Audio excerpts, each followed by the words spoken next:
আল্লাহ নবী সাল্লাল্লাহু আলাইহি সাল্লাম বলেছেন, আমাকে আর কিয়ামতকে পাঠানো হয়েছে এই যে এভাবে দুই আঙ্গুল দিয়ে দেখাইলেন, মানে ওনার পরে কিয়ামত, ওনার পরে কি কিয়ামত। তবু প্রায় 1450 বছর পার হয়ে গেল, এখনও আমরা অনেকে এটাকে সুদূর মনে করি। আবার আমাদের মধ্যে কেউ কেউ কিয়ামত নিয়ে, শেষ যুগ নিয়ে আলোচনা করে আপনাদের অনেকের পছন্দের, আমাদের অনেকের পছন্দের পাত্রে পরিণত হয়েছেন। আন্দাজ, যুক্তি, যৌক্তিকতা, বিশ্বের অবস্থা সব কিছু মিলে ভৌগোলিক ওনার যতটুকু নলেজ, ওনারা সে অনুযায়ী আপনাদেরকে বলে, আপনারা ভালো লাগে শোনেন। ওয়াজ ততক্ষণ ভালো যতক্ষণ শোনার জন্য। যদি ওয়াজ মানার জন্য কেউ শুনতে আসে, এখানে কয়জন থাকবে আমি জানি না। ধরেন আজকে এখানে যদি এরকম কেউ প্রতিজ্ঞা করে আসে যে আজকে এই মাহফিলে কোরআন ও সুন্নাহ থেকে যা নিষেধ করবে আমি আর তা করব না, যা আদেশ করবে, যা আমি ছেড়ে দিতাম তা আমি পালন করব, এই উদ্দেশ্যে কয়জন আসছে? এখন উদ্দেশ্য আপনি চেঞ্জ করেন আমি বলছি না, মানে যদি যারা এখানে উপস্থিত আছেন আপনারা মাশাআল্লাহ ভালো, তবে আমার অভিজ্ঞতা খুব খারাপ। আপনারা ভালো, তবে আমার অভিজ্ঞতা খুব খারাপ। হয়তো আমি খারাপ, সেজন্য খারাপ অভিজ্ঞতা। আপনারা বলেন না যে যেমন সে তেমন ভাবে, হয়তো আমি খারাপ, এই জন্য আমি খারাপভাবে ভাবি, নেগেটিভভাবে ভাবি। যাই হোক, কোরআনুল কারীমে আল্লাহ সুবহানাহু ওয়া তাআলা বলছেন, ইন্নাহুম ইয়ারাউনাহু বাঈদা। তারা, এই সাউন্ড একটু কমাও তো ভাই, কাউন্টটা কমাও। এত রাতের বেলা অল্প সাউন্ড হলেও চলে, মানুষের কান টান নষ্ট করে ফেলবা। বিসমিল্লাহ, বিসমিল্লাহ, ঠিক আছে চলে, হ্যাঁ একটু কমায় দাও সাউন্ড। ইন্নাহুম ইয়ারাউনাহু বাঈদা, তারা কিয়ামতকে অনেক দূরে মনে করে। ওয়া নারাহু করিবা, আল্লাহ বলছেন যে আমি তো দেখছি এটা আসন্ন, যে সেই পড়বে। ইয়াউমা তাকুনুস সামাউ কাল মুহল, সেদিন আসমান হবে গলিত ধাতুর মতো। যে আসমানের দিকে তাকিয়ে তারকারাজি গুনে পূর্ণিমা, অর্ধ পূর্ণিমা, অমমর্ষ নিয়ে প্রেমিক প্রেমিকা বহু গান লেখে। আকাশের চাঁদ, তারা, সূর্য, আকাশের দিকে তাকিয়ে প্রেমিক হারিয়ে যায় প্রেমিকার মাঝে, প্রেমিক হারিয়ে যায় প্রেমিকার মাঝে। কত গান, কবিতা, কত কিছু লেখে। আল্লাহ বলছেন যে ইয়াউমা তাকুনুস সামাউ কাল মুহল, সেদিন আসমান হবে গলিত ধাতুর মতো। ওয়া তাকুনুল জিবালু কাল ইহিন, 7 সমুদ্র 13 নদী, এই পৃথিবীর পাহাড় পর্বত এভারেস্ট জয় করবে ছেলে কোনো মেয়ের জন্য, মেয়ে কোনো ছেলের জন্য। অথচ আল্লাহ বলছেন ওয়া তাকুনুল জিবালু কাল ইহিন, এবং পাহাড় সমূহ হবে রঙিন ফসমের মতো। কখনো কোনো গার্মেন্টস, যেগুলো ওই যে সোয়েটার তৈরি করে, এগুলোর আশপাশ দিয়ে যখন টেলাররা, খাইয়াতরা, দর্জিরা কাজ করে, তখন দেখবেন ওই কাপড়ের উইলের কিছু অংশ ওড়ে। আমি উদাহরণ দিতে যাচ্ছি না, কারণ আমার উদাহরণ ভুল হতে পারে। আল্লাহ এখানে হয়তো আরও ছোট মিন করেছেন। রঙিন ফসম, কে দেখে কোথায় কোন ফসম ওড়ে? কেউ দেখতে পায়? প্রতিদিন আমাদের শরীর থেকে কত ফসম ঝরে, আমরা কেউ দেখতে পাই? নিচে পড়ার পর হয়তো দেখি, উড়া অবস্থায় কে দেখি? কে খেয়াল করে এগুলো? এত ছোট ক্ষুদ্র এই কণিকা, এর চেয়ে ছোট এদেরকে কে খেয়াল করে? ওয়া তাকুনুল জিবালু কাল ইহিন, এবং পর্বত সমূহ হয়ে যাবে রঙিন ফসমের মতো। ওয়ালা ইয়াসআলু হামিমুন হামিমা, আর অন্তরঙ্গ বন্ধুর কোনো খোঁজ নেবে না।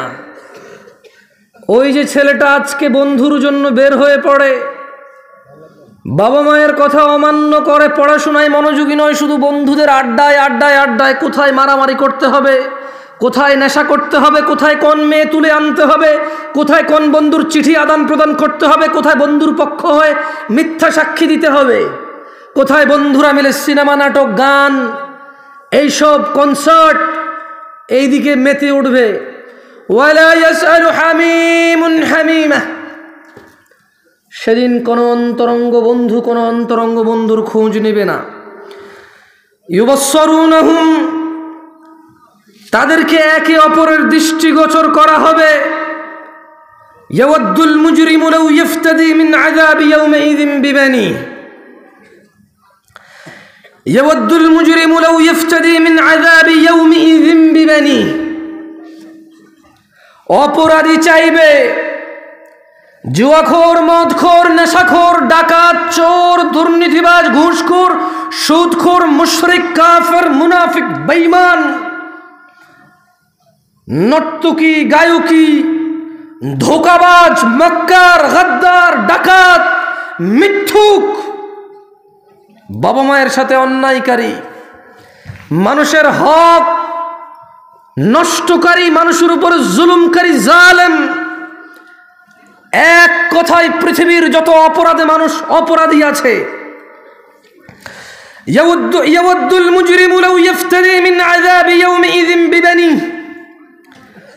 অপরাধী চাইবে সেদিনের শাস্তি থেকে মুক্ত হওয়ার জন্য পণ হিসেবে, বলবে ইয়া আল্লাহ, ইয়া আল্লাহ, আপনি আমার সন্তান সন্ততিকে নিয়ে যান, জাহান্নামে ফেলে দেন, কি করবেন করেন, আপনার ইচ্ছা, আজকের আযাব থেকে আমি জামশেদকে বাঁচান। ইয়া আল্লাহ, আজকের আযাব থেকে আমি আব্দুল্লাহ, আব্দুর রহমান, রফিক, শফিক এদেরকে বাঁচান। ইয়া আল্লাহ সোহেল, ইয়া আল্লাহ আপনি বাঁচান সোহেলকে। সোহেল বলবে ইয়া আল্লাহ, এ আদরের সন্তান, যার পড়াশোনা, যার খাবার দাবার, সুন্দর চলাফেরা, মরে যাওয়ার পরে কে দেখবে আমার ছেলেকে? ছেলের জন্য রেখে যেতে হবে বাড়ি, জায়গা জমি, বিয়ে নিজে করাই দিতে হবে, চাকরি বাকরির জন্য ঘুষ, আরো কত কি ব্যবস্থা করতে হবে আমাকে। তো আমি কি করব? আমি শুধু ভ্যান চালাবো, নামাজ পড়বো না। আমি ভ্যান চালিয়ে, রিক্সা চালিয়ে, মাটি কেটে, চাকরি করে ব্যাংকে, সুদ, ঘুষ, দুর্নীতি, মিথ্যা কথা, বাটপারি, চুরি, রাহাজানি, ধোঁকাবাজি, আমি সব করব, টাকা জমাবো ছেলে মেয়ের জন্য। যে বাপটা এমন সিদ্ধান্ত নিয়েছে, ওই বাপটা বলবে আল্লাহ আপনি পণ হিসেবে সন্তান কেনেন, কিন্তু আমাকে আপনি স্বস্তি দেন আজকের দিনে, আজকের এই শাস্তি থেকে আপনি আমার সন্তান সন্ততিকে পণ হিসেবে নিয়ে আমাকে মুক্তি দেন। ওয়াসাহিবাতিহি ওয়া আখি, আর বলবে ইয়া আল্লাহ, ইয়া আল্লাহ আপনি আমার স্ত্রীকেও নিয়ে নেন, আমার ভাইকেও নিয়ে নেন, আজকের দিনের আযাব থেকে আপনি আমাকে মাফ করে দেন। ওয়াফাসিলাতিহিল্লাতী তুউই, আর তার পুরো জ্ঞাতি গোষ্ঠী যারা তাকে আশ্রয় দিত, সে তাদেরকেও দিয়ে দিতে চাইবে আল্লাহকে। বলেন তো, অপরাধী আযাব থেকে বাঁচার জন্য কাকে দিতে চাইবে পণ হিসেবে? আল্লাহকে। কাকে? আপনারা কি, আমি তো সাউন্ড কমাই দিছি যাতে স্পষ্ট করে বোঝেন। অনেক সময় সাউন্ড বেশি হলে বোঝা যায় না, জানেন? অনেক সময় ইকো সাউন্ড বেশি হলে ওয়াইজিনের গলা সুন্দর হয়, কথায় একটা ভাবটা ফুটে ওঠে, কিন্তু বুঝে আসে না কিছু মানুষের। আমি তো সাউন্ডটা কমাই দিছি যাতে আপনি স্পষ্টভাবে শুনতে পারেন। বলেন তো, অপরাধী আল্লাহর কাছে শাস্তি থেকে মুক্তি পেতে পণ হিসেবে কাকে দিতে চাইবে প্রথমে? তারপর তারপর তারপর জ্ঞাতি গোষ্ঠী। তারপর কাকে দিতে চাইবে? জ্ঞাতি গোষ্ঠী দিতে চাইবে। ওয়ামান ফিল আরদি জামিআন সুম্মা ইউনজি, আর জমিনে যারা আছে তাদের সবাইকে সে দিতে চাইবে রক্ষা পাওয়ার জন্য। আল্লাহকে বলবে আল্লাহ সন্তান নাও, স্ত্রী নাও, ভাই নাও, জ্ঞাতি গোষ্ঠী সব নাও, দুনিয়ার সবাইকে নাও, তবে ইয়া আল্লাহ এই আযাব থেকে তুমি আমাকে আজকে আশ্রয় দাও, আমাকে আজকে তুমি রক্ষা করো। রাজশাহীর মোহনগঞ্জ, এটা না, মোহনপুরের মানুষকে বলবো, মহিলা ও পুরুষকে, আমার বোনরা যারা বেপরদা হয়ে চলাফেরা করে, আর আমার ভাইরা যারা মনে করে পর্দা শুধু মহিলার উপরে ফরজ, পুরুষের কোনো পর্দা নাই, উভয়কে বলতে চাই, ভাই তুমি তোমার চক্ষু অবনত করো, লজ্জাস্থানের হেফাজত করো। বোন তোমাকে বলতে চাই, তুমি তোমার সৌন্দর্য গোপন করো, লজ্জাস্থানের হেফাজত করো। সেদিন ছেলে সন্তান, বাপ মা, ভাই বোন, জ্ঞাতি গোষ্ঠী, পুরো পৃথিবীর কোনো কিছু দিয়ে মুক্তি পাওয়া যাবে না। কেন? কারণ আল্লাহ বলবেন কাল্লা, কখনো নয়, ইন্নাহা লাযা, নিশ্চয় এটা লেলিহান অগ্নি, নাযাআতাল লিশ-শাওয়া, যা মাথার চামড়া খসিয়ে দেবে, তাদউ মান আদবারা ওয়া তাওয়াল্লা, জাহান্নাম ওদেরকে ডাকবে, ওকে ডাকবে। মান আদবারা ওয়া তাওয়াল্লা, যে পৃষ্ঠ প্রদর্শন করেছিল এবং মুখ ফিরিয়ে নিয়েছিল। মুয়াজ্জিন বলেছিল আসহাইয়া আলাস সালাহ, নামাজে আসো, সে ভ্রুক্ষেপ করেনি, সে আসেনি। ওয়াইজিনরা, খতিবরা, ইমামরা, মুহাদ্দিসরা, মোল্লারা, নেক মানুষরা বলেছিল বিয়েতে গায়ে হলুদ বাজাস না, এ গান বাজনা বাজাস না, পৃথিবী ধ্বংস হবে, এইসব বাদ্যযন্ত্রের কারণে ভূমিকম্পনে পৃথিবী চৌচির হয়ে যাবে। কেউ সেটা মানেনি, কেউ মানেনি। জিনা, ব্যভিচার, নেশা এমন এক রোগে পরিণত হয়েছে, 3 বেলা ভাতের চাইতেও সহজ। মানুষ ভাত না খেয়ে একদিন থাকতে রাজি আছে, রোজা রাখবে, সিগারেট ছাড়তে রাজি নাই একদিনের জন্য। ইফতারের পরের খাদ্যটা তার সিগারেট হয়। তাদউ, জাহান্নাম ডাকবে। মান আদবারা ওয়া তাওয়াল্লা, যে মুখ ফিরিয়ে নিয়েছে এবং পৃষ্ঠ প্রদর্শন করেছিল তাকে। ওয়া জামাআ ফাআওয়া, আর সম্পদ জমা করেছিল যে, অতঃপর তা সংরক্ষণ করে রেখেছিল। কত মিসকিন, ফকির, কত অসুস্থ মানুষ, কত দ্বীনি কাজ, কত আল্লাহর কাজ, কত আল্লাহর পথ, কত জায়গায় সম্পদের জন্য থেমে গিয়েছে, গতি কম হয়ে গেছে, বেগবান হতে এটা কত প্রবলেম করতে হয়, পোহাইতে হয়, কিন্তু সে তার সম্পদ রেখেছে এবং জমা করেছে। জাহান্নাম ডাকবে যে পৃষ্ঠ প্রদর্শন করে এবং মুখ ফিরিয়ে এনে যে সম্পদ জমা করে ও সংরক্ষণ করে রাখে। আল্লাহ আমাদেরকে বুঝার তৌফিক দান করুন। আমি যদি মোহনপুরের মানুষকে বলি, আসমান থেকে বৃষ্টি বর্ষণ করে কে? কে মায়ের গর্ভে পুত্র অথবা কন্যা সন্তান দান করে? অসুস্থকে সুস্থ করে কে? ওই মায়ের গর্ভের এটা কি মেয়ে হবে না ছেলে হবে, সিদ্ধান্ত কে দেয়? ওই মেয়ে কার বান্দা? ছেলে কার বান্দা? সবাই কার ইবাদত করবে? তাহলে প্রশংসা কার? আলহামদুলিল্লাহ। ভাই দেখেন, আমি আপনাকে বলি, আমাকে বলা হয় যুবকদেরকে বলতে, মানে এমন এক প্রবলেম নিয়ে আমার কথা বলতে হয় যার কোনো সলিউশন আমি নিজের কাছেও নাই, আর তেমন কাউকে দেখি না বলতে। আচ্ছা দেখেন, যে জোয়ান বয়সে আল্লাহর জন্য সময় ব্যয় করবে, আল্লাহকে ভয় করে চলবে, আরশে আযিমে যখন কারো ছায়া থাকবে না আল্লাহর আরশের ছায়া ছাড়া, আল্লাহ ওখানে তাকে জায়গা দিবে। এই কথা যদি ওর পথ পরিবর্তন না হয়, আল্লাহর ভয় না আসে, আমি জামশেদ মজুমদার আর কি বলতে পারি যেটা ওকে চেঞ্জ করবো? আপনি বলেন, আপনি বলতে পারেন আমি ওর কি বলতে পারি? আমাকে বলে জামশেদ ভাই জোয়ানদেরকে কিছু বলিয়েন, বা আমি জোয়ানদেরকে কি বলবো? আমি বলবো তুমি ভালো হও, ভালো হও, ভালো হও, কিন্তু আল্লাহ বলছে যে ইয়া আইয়ুহাল্লাযীনা আমানু আকিমিস সালাহ, হে তোমরা যারা ঈমান এনেছো তোমরা সালাত কায়েম করো। ইন্নাস সালাতা তানহা আনিল ফাহশাই ওয়াল মুনকার, নিশ্চয় নামাজ মানুষকে মন্দ কাজ, অশ্লীল কাজ থেকে বিরত করে, মানুষকে ফাহিশা থেকে কে বিরত করে? কে? ও তো নামাজ পড়ে না, আমি ওকে কিসের দাওয়াত দেব? আমি ওকে বলবো জুয়া খেলিও না, মদ খেও না, জেনা করিও না, ব্যভিচার করিও না, সুদ খেও না, ঘুষ খেও না, ও তো লাভ হবে না। ওকে যে আমল, যে ইবাদত ওকে এটা থেকে বিরত রাখবে, সে ওই ইবাদতের 5 পয়সার দাম দেয় না, সপ্তাহে শুধু একবার জুমার নামাজে আসে ও। ওর কাছে নামাজ ফরজ হচ্ছে জুমার নামাজ। কোন নামাজ? ওর কাছে আর কোনো নামাজ ফরজ না। আর রমজানের প্রথম দিন তারাউই, রমজানের প্রথম দিন তারাউই, আর ঈদের, রমাদানের ঈদ এবং কুরবানির ঈদের ওই ওই ওই ওইটুকু ওর কাছে ফরজ, আর কোনো কিছু ফরজ নাই।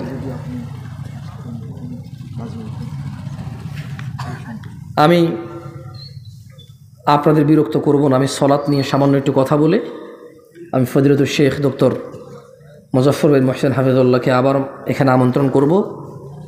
উনি আপনাদের বোঝে, এটা বাস্তব। 1998 সাল থেকে একজন মানুষ যদি এই জায়গায় আসে, সে আপনাদের ভাই ব্রাদার, ছেলে, কারো ছেলের মতো, কারো ভাই, কারো চাচা, মানে যে যেভাবে সম্বোধন করেন, সোজা কথা ইসলাম ভাই বলে। কি বলে? ভাই। উনি আপনাদের কালচার বোঝে, আপনারা ওনার কথা বোঝেন। উনি আপনাদেরকে যদি একটু কড়া করে বলে, এই ক্যামেরাম্যানগুলো যদি এখানে এটা ভিডিও করে ইউটিউবে ছাড়ে, কেউ কেউ বলবে উনি কেন এভাবে কথা বলে, কিন্তু আপনারা এটা বলবেন না, কারণ আপনাদের সাথে ওনার সম্পর্ক 26 বছরের। কয় বছরের? আমি দেখলাম যে একটা ছেলে আমাকে এখানে নিয়ে আসছিল, বেশ বড় হয়ে গেছে, আমাকে শেখে বললো যে আমি ওর নাম রাখছি। সুবহানাল্লাহ।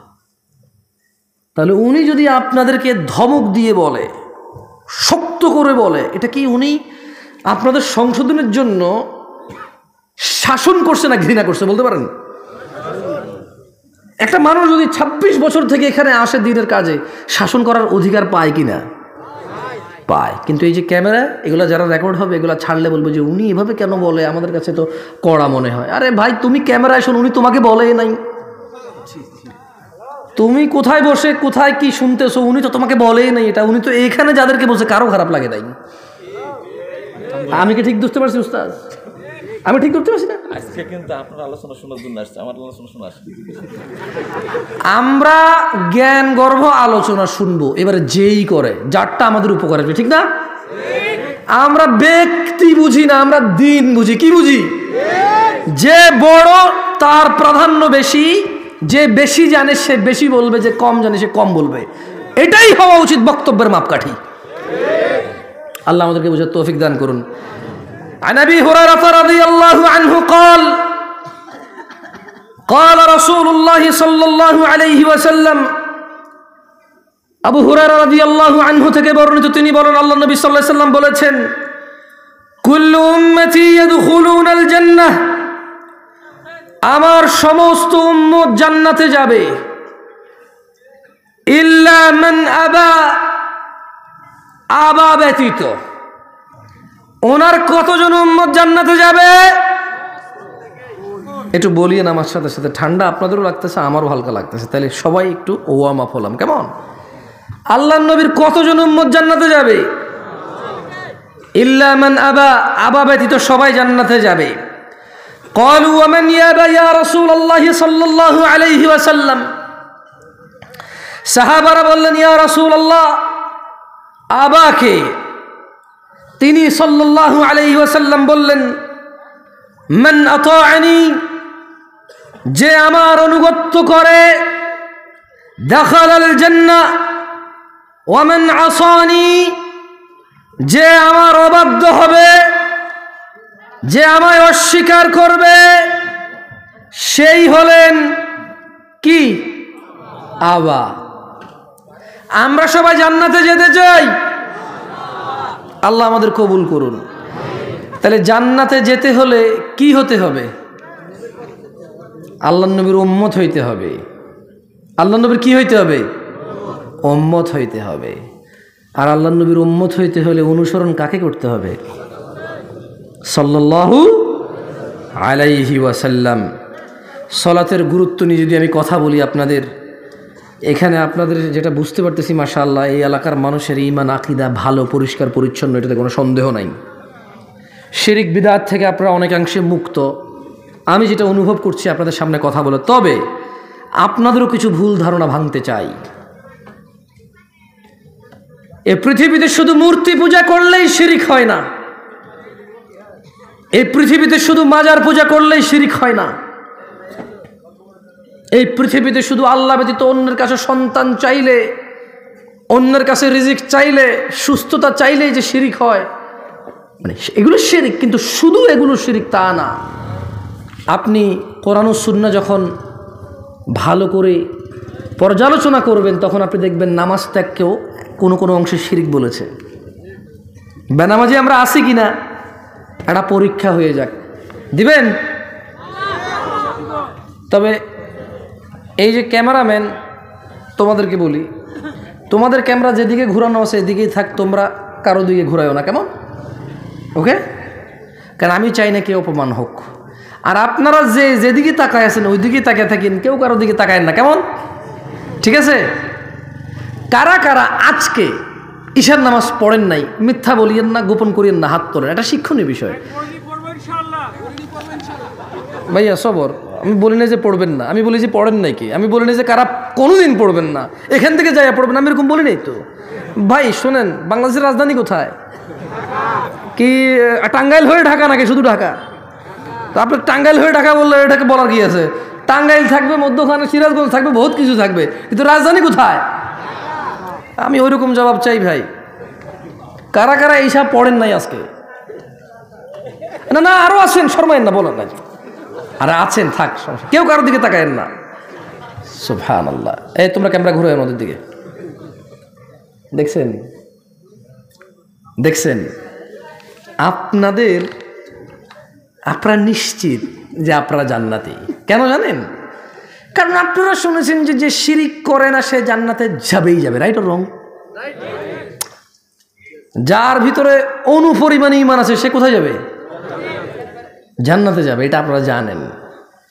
যেহেতু আপনারা এটা জানেন, আমি ঈশা জিজ্ঞেস করছি, ফজর জিজ্ঞেস করি না, লজ্জা দিতে চাইলে আর বেশি।